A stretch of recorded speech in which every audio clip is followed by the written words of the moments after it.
Ah yes, achievements. The magical bleep-bloop thingamabobs, which people tend to either love or love to hate. Originally brought to fruition by Microsoft on the Xbox 360, it was later emulated in the form of PlayStation trophies. And then Steam developed their achievement system, and EA did one of their own, which kind of overlaps with the other three. Even Ubisoft has their own reward system with leveling and what have you. Really, the only company that hasn't hopped on this bandwagon is Nintendo, but they are usually doing their own thing and ignoring what the rest of the industry is doing. For better or for worse, one might say. But as someone who has stuck with Microsoft over practically a decade and a half, Madeline is kind of all in on the concept.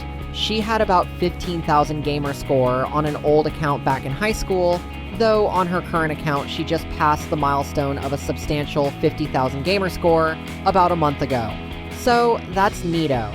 And our opinion on achievements is really twofold. The first aspect being, it is a way to determine whether you've gotten your money's worth out of a game. After all, every possible achievement is something that the developers would insist is possible within the game that they sold you.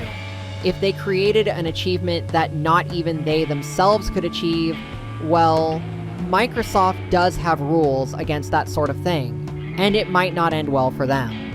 Though more than that, achievements are a litmus test for just how many players are willing, or otherwise, to put up with the bullshit that a developer thinks should be possible in their own game. We mean this wholeheartedly, given we've already discussed at some point in the past how 10% of people or less actually go through and beat the games that they play.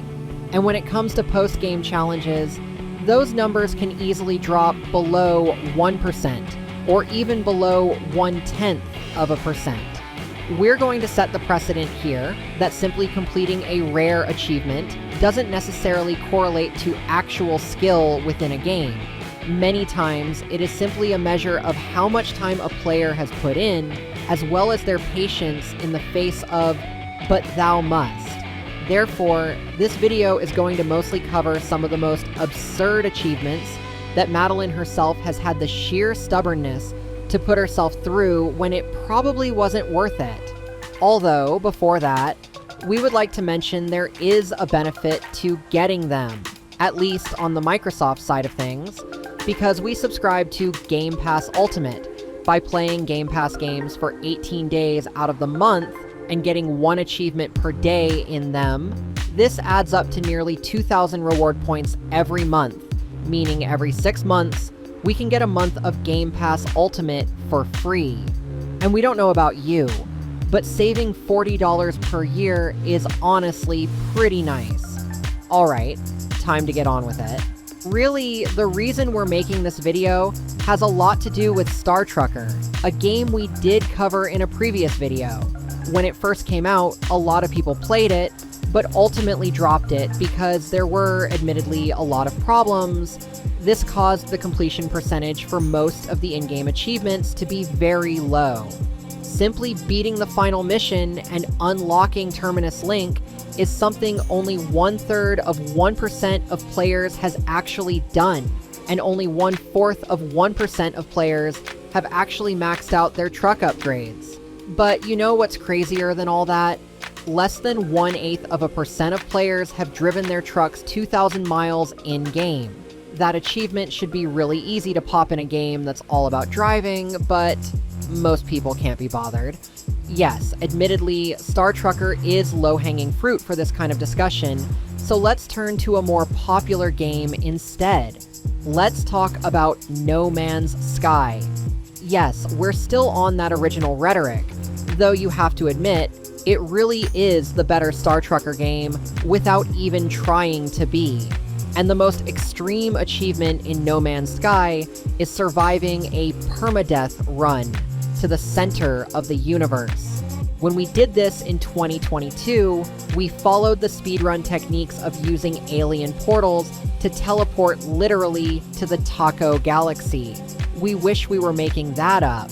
Though the run almost failed halfway through because as we were landing at a trade depot, our ship got jammed into a telecom pole and started to glitch out.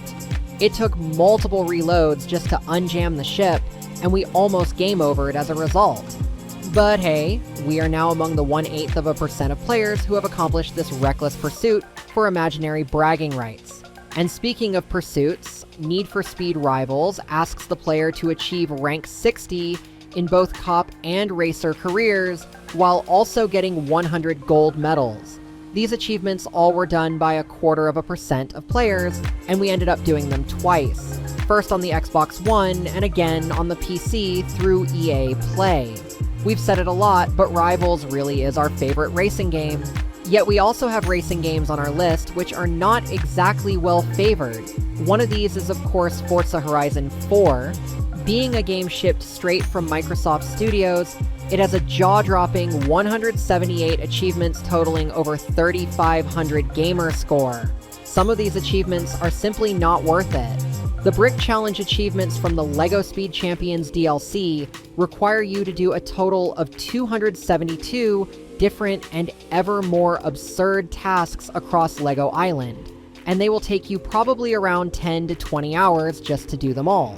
Some challenges require actual skill, while others just require you to spend millions of dollars on certain cars.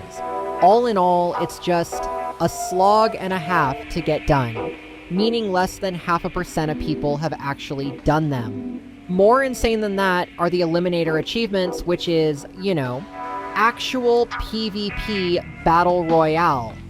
One achievement demands that you get to the final round using a level 1 starter car, something 0.25% of people have actually done. We managed it purely by dumb luck, if memory serves. Moving on from racing games, the fantasy adventure that is Rune Factory 4 Special has 2 achievements, which will likely take you over a real-world year just to complete. The first is shipping every item in the game. There are a total of 1,073 items, many of which you can only obtain after beating Banquet of Nightmares, the final Sharon's Maze dungeon in the game with enemies over level 1,000. You will have to beat Banquet of Nightmares not once, but over 30 times in order to obtain all of the rune sphere shards that are needed to craft every legendary weapon and armor. You also need to be married and have a kid to unlock the White Stone. And you need to get lucky enough to find a literal dozen rune crystals, something entirely different from rune sphere shards. Rune crystals are an item that spawns literally at random. There's a reason that roughly 0.1% of people have this achievement, though the second achievement not even we have. It is building every monster barn in the game, a feat which requires over 40,000 lumber, 30,000 stone, 100,000 princess points, and 40 million gold. Yeah, even we have our limits. Only 0.1% of people have that achievement, and we will unfortunately never be one of them. But what are some achievements we do have where 0.1% of people, or less, have ever acquired them? Well, there is one we could talk about from a game which is no longer playable. The Crew 1 had an achievement called the Extra Mile, and it required you to score platinum in every career event. When we ran the Crew on our channel, we talked about how the event Escape Velocity requires a perfect run. It is something we only ever did once, and thankfully, we only ever had to do it once. This achievement was unlocked by less than 0.1% of players, making it perhaps the rarest achievement that we have. And second to that is one we actually managed to get while we were busy working on this very script. There is an achievement in Grid Legends for getting 1 million drift points on the Okutama downhill run. Anyone familiar with the channel might remember that Madeline hates this particular course after it absolutely wrecked her career run in Grid 2. Well, never one to back down from a challenge, she decided to put all she had into it, knowing the odds were against her when drifting in Grid Legends is questionable at best. Hell, this achievement is only held by 1/17% of players. However, with the help of a loaned RX-7 and about 2 hours worth of restarts, she managed to get a drift multiplier just good enough to all but smash this goal right as she was crossing the halfway point of the course. And really, that is as good as we are. We haven't really found any achievements we have with a lower clear percentage than these two, but achievements with lower clear percentages do exist. In fact, probably one of the hardest achievements ever is gold-plated in Need for Speed 15. It requires a player to get gold on every prestige event, something that less than 0.01% of players has ever done. And we can't even unlock basic bronze, cleared by 0.118% of players, though we did get about halfway to it before ultimately giving up. And it gets back to this idea that some things are simply not worth your time or your frustration, no matter how much the developers might insist that it is possible. Like, this is the entire thesis of the achievement argument. They are a way to entice the player to sharpen their skills, or to add dozens to hundreds of hours to a game after the roll credits. These are beneficial things when done correctly. It's just a problem when they turn into either meaningless busywork or worse, a literal part-time job. We do enjoy gaming, and we do a lot of it as a gaming channel, but we have never once put in over 1,000 hours into any one game. Yet we do know people who have, and we don't know if that is a good thing. Like, if you want all of the achievements in a Monster Hunter game, expect to put in thousands of hours. If you want to unlock the lasso achievements in Halo Master Chief Collection, expect to put in thousands of hours. Although, when it comes to racing games and putting NFS 15 to the side, there haven't really been any games which have required more than 200 hours to essentially full clear. We have 338 hours in the Crew Motorfest and counting, not because of any particular achievement requirements, but simply because it's a good game on top of all that. But hey, maybe adding another set of achievements for year 2 wouldn't have been a bad idea. Anyway, that's really it for this video. Do you have any achievements from your video game playthroughs which put you in the top 1% or even the top 0.1%?